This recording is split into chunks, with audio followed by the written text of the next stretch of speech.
नमस्कार दोस्तों, आइए सुनते हैं सुभद्रा कुमारी चौहान के द्वारा लिखी कहानी मंगला। आज मंगला चली गई, मेरा घर सूना हो गया।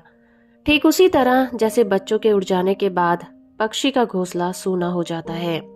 चिड़िया बच्चों को पालती है। सर्दी, गर्मी और बरसात हर मौसम में बच्चे के लिए दाना पानी इकट्ठा करती है। तिल तिल कर अपने को मिटाती और बच्चे को बनाती है।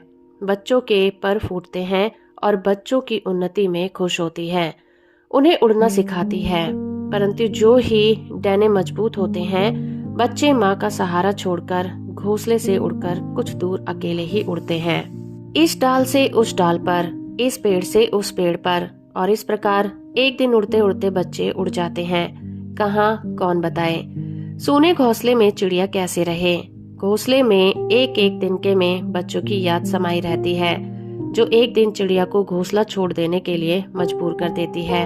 और चिड़िया, बेचारी चिड़िया, अपने बच्चों को ढूंढने के लिए खुद भी किसी ओर उड़ जाती है। रह जाता है सूना प्राणहीन घोंसला।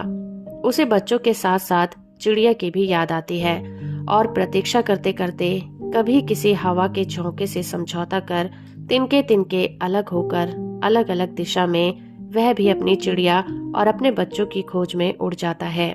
न जाने कब से ये क्रम चला आ रहा है और अनंत काल तक चलता रहेगा। सब चिड़ियों के बच्चे उड़ जाएंगे और सब चिड़िया उन्हें खोजने के लिए उनके बाद घोंसला सोना करके उड़ जाया करेंगी। पर बेटी को विदा करके माँ क्या करे। वह तो बेटी के साथ ससुराल नहीं जा सकती और ना घर छोड़ सकती है। जिस घर की एक एक चीज में मंगला की याद समाई है, एक एक फूल पत्ती में वो दिखाई देती है, उसी घर में आज मंगला नहीं और मैं हूँ। और फिर मंगला जैसी लड़की अनेक बार मेरे मुंह से निकला है। ईश्वर हर एक माँ बाप को मंगला जैसी लड़की दे। वह तो केवल मेरी लड़की ना थी, मेरी सब कुछ यही थी। मेरी माँ, मेरी गुरु, मेरी मित्र और इसके बाद भी मेरी बच्ची। आज भी वो उतनी ही बच्ची है, परंतु उसके साथ साथ ज्ञान और शिक्षा के ऊंचे स्तर पर पहुंचकर भी अभिमान उसे छू नहीं पाया है। वो अपनी परीक्षा के दिनों में भी घर का मेरा प्राय सभी काम करने के बाद पढ़ने बैठती थी। और आज मेरी मंगला चली गई है। ईश्वर उसे खुश रखे।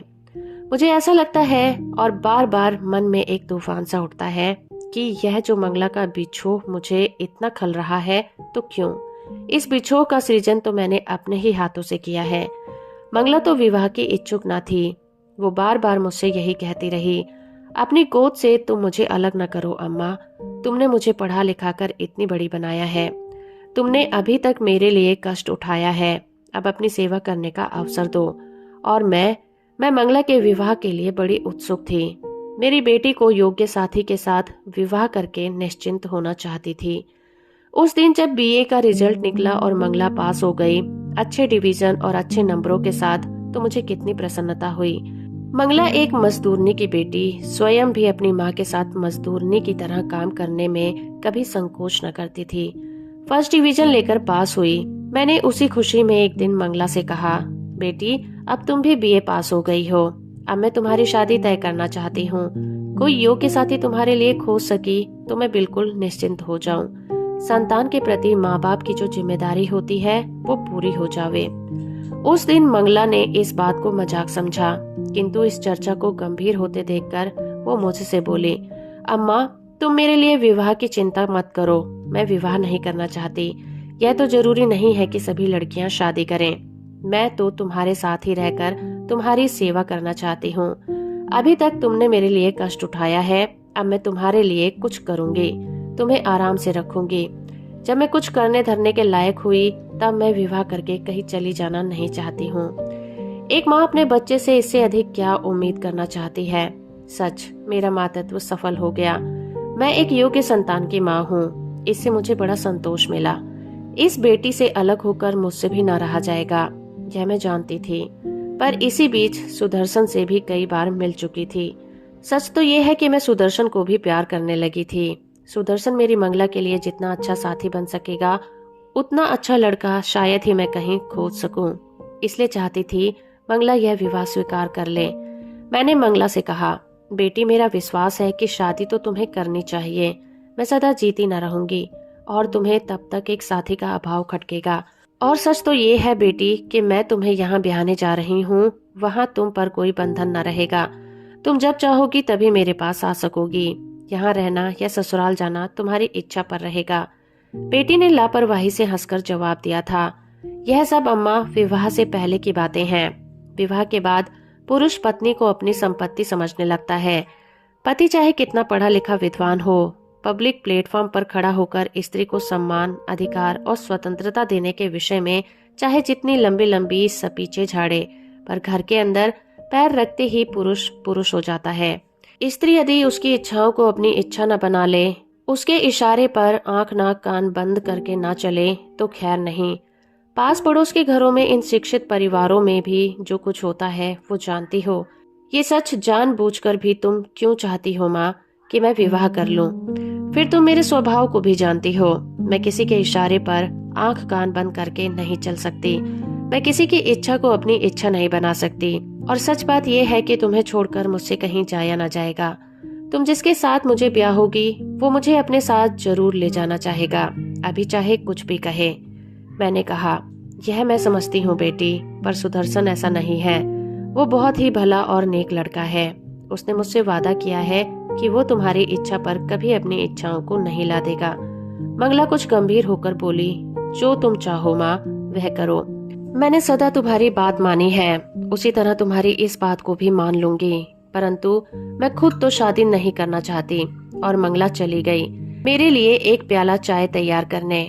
मैं बड़ी देर तक मंगला की बातों पर विचार करती रही और मेरी आंखों के सामने अतीत के न जाने कितने दुख चित्र खिंच गए थे। सोचा, नहीं, मंगला की इच्छा के खिलाफ उसका विवाह नहीं करूंगी। कल मैं सुदर्शन से साफ साफ कह दूंगी, वो धनी है, शिक्षित है, सुंदर है और विनयी भी है। उसके लिए लड़कियों की कमी न रहेगी। बहुत सी लड़कियां मिलेंगी, मेरी मंगला मेरी रहेगी। दूसरे दिन वादे के अनुसार सुदर्शन आया। मैंने उसे प्यार से बिठाया। उसे देखते ही मेरा विवाह न करने का निश्चय कुछ हिल सा गया, परंतु मैं संभली। मैंने कहा, सुदर्शन, जैसा तुम जानते हो, विवाह मैं खुद तो करना चाहती हूँ, पर मंगला विवाह के लिए तैयार नहीं है। मुझे छोड़कर जाने की कल्पना से भी वो सिहर उठती है और विवाह के बाद ससुराल उसे जाना ही पड़ेगा। यही कारण है वो विवाह नहीं करना चाहती। सुदर्शन का चेहरा उतर गया। वो बोला, ऐसी बात तो नहीं है कि विवाह के बाद उन्हें आपको छोड़कर जाना ही पड़ेगा। जाना न जाना तो उसकी इच्छा पर रहेगा, और वैसे तो विवाह के बाद भी वो चाहे तो आपके पास रह सकती है, मुझे कोई शिकायत नहीं रहेगी। मैंने पूछा, तुम्हारी माँ को भी कुछ न लगेगा? सुदर्शन बोला, अम्मा मेरे किसी मामले में दखल नहीं देती। मैंने कहा, सुदर्शन, यह सब बात तो मंगला से कह चुकी हूँ। वो कहती है कि ब्याह के पहले लोग दूसरे स्वर में बोलते हैं और विवाह के बाद उनका स्वर बदल जाता है। सुदर्शन कुछ हताश सा होकर बोला, वैसे आप लोग मुझ पर विश्वास ही न करें तो कोई चारा नहीं है, पर मैं कहता हूँ कि मैं जो कुछ कहता हूँ उस पर अमल करूँगा। आप यदि मेरी परीक्षा लेना चाहें तो मैं 20 साल तक केवल इस आशा पर रह सकता हूँ कि मंगला मुझसे विवाह करेगी, परंतु यदि वो विवाह न हुआ तो मैं बहुत दुखी जरूर हो जाऊंगा। दुखी होने पर भी मुझसे कोई अपकार न होगा, मैं रास्ते से अलग हो जाऊंगा। और मेरा माँ का हृदय जो ठहरा, मैं द्रवित हो उठी। मैंने कहा, अब तुम्हें कुछ और कहने की जरूरत नहीं है। मैं प्रयत्न करूंगी तुम दुखी ना होना, और तुम्हें 20 साल तक ठहरने भी न दूंगी। सुदर्शन चला गया। दूसरी सुबह मंगला से चाय पीते पीते मैंने कहा, मंगला बेटी, मैं चाहती हूँ कि तुम यह विवाह स्वीकार कर लो। मेरा यह थका तन और थका मन न जाने किस घड़ी बुझ जाए। तुम किसी योग्य साथी के साथ रहोगी तो मैं शांति से मर सकूंगी, नहीं तो मरने के बाद भी शांति मुझे ना मिल सकेगी, नहीं तो मरने के बाद भी शांति न पा सकूंगी। और मंगला, मेरी मंगला ने कहा, जिसमें तुम्हें शांति मिले माँ, उसी में मेरा सुख है। तुम जो चाहे सो करो। फिर इस प्रकार विवाह तय हुआ और हो गया। विवाह के समय मंगला ससुराल से 2-4 दिन में लौट आई, और वो 2-3 दिन काम की अधिकता और मेहमानों की भीड़ भाड़ में कैसे निकल गए कुछ जान नहीं पड़े। पर आज तो ये सोना सोना घर काट खाने को मुंह बाए खड़ा है। हर पेड़ पत्ती और फल जिधर आंख उठाती हूँ, हर जगह मंगला ही मंगला। मंगला के अतिरिक्त और कुछ सोचता ही नहीं है। सोचती हूँ यदि मैं भी चिड़िया होती तो अपनी मंगला को खोज के किसी तरफ उड़ जाती। आप सुन रहे थे सुभद्रा कुमारी चौहान के द्वारा लिखी कहानी मंगला। उम्मीद करती हूँ आपको ये कहानी और मेरा प्रयास अच्छा लगा होगा। वीडियो को लाइक और चैनल को सब्सक्राइब करना बिल्कुल मत भूलिएगा।